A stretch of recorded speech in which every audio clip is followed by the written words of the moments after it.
Our flexible learning environment offers our students the opportunity to showcase agency in their own learning environment. It gives them choice over where they want to sit for the day. It gives them choice over what kind of seating option they want for the day, whether it's a chair, a stool, a mushroom seat, a wobble seat, or a seat on the floor. My flexible learning environment, well, as you know, we have new furniture this year at the middle school, and it's great because there are wheels on everything, and you can put brakes on them if you need to have them stationary, but I can always move them where I need to if I'm making flexible groups, if we're doing group work or partner activities. I also love the standing desks and the high tables. Those are for kids who really need to move, so they can stand as they work. They can roll the high table to a different location to focus, and the high tables are just a great way of giving the option of sitting in the high chair or standing at the table. So the students love it, and I do too, because there's so many different configurations and ways in which they can work together. I am really thrilled to have a learning environment that is kind of my ideal that I've been wanting for years. We had to sort of make do with big clunky tables before and chairs that were not flexible. So I'm really happy to have a room that allows me to move quickly from centers to straightforward desks to having like a whole circle, and all of that can happen in really quick ways, and so I can have multiple seating arrangements in any given class period. What I like to do is I have little centers, so students are in sort of pods of between 4 to 6 students, because regularly through my instruction we'll do an activity. I'll say turn and talk to their elbow partner or talk to your table. So that's the main way that we're seated, but it also offers like safety and a lot of physical space for movement. We can quickly move into a circle without disrupting those pods.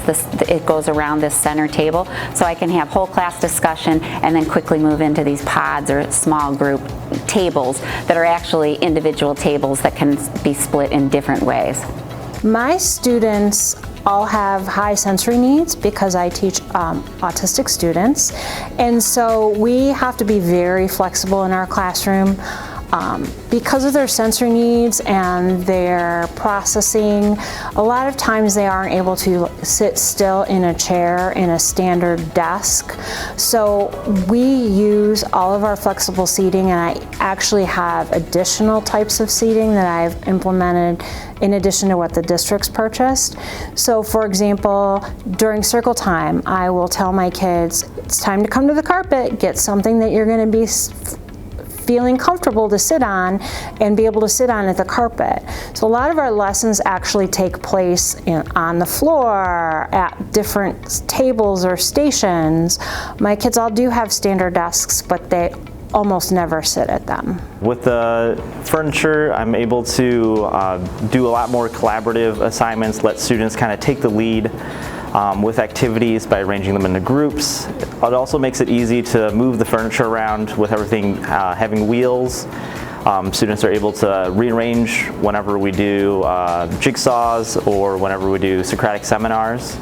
It's also helpful for students who may need a little bit of kind of a fidget for the chairs that kind of swivel. So it kind of helps students stay on task as well. I think the new furniture and technology has really helped me collaborate with others better.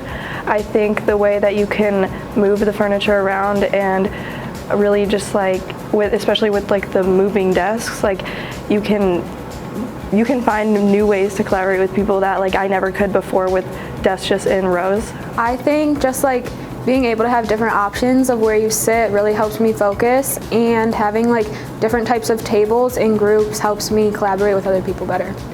With our new setup, what I was trying to achieve most is just that agency within the students. I come in and I set it up as just a draft. And then when they come in and they see what it is and they voice their own choice, then we're able to change it together as a class. So I want to set that up for them to have their own agency, and for us to work together as a classroom family to set it up so that we can be successful all year long and follow our essential agreement number 6, which is to, of course, have fun while we're here at school.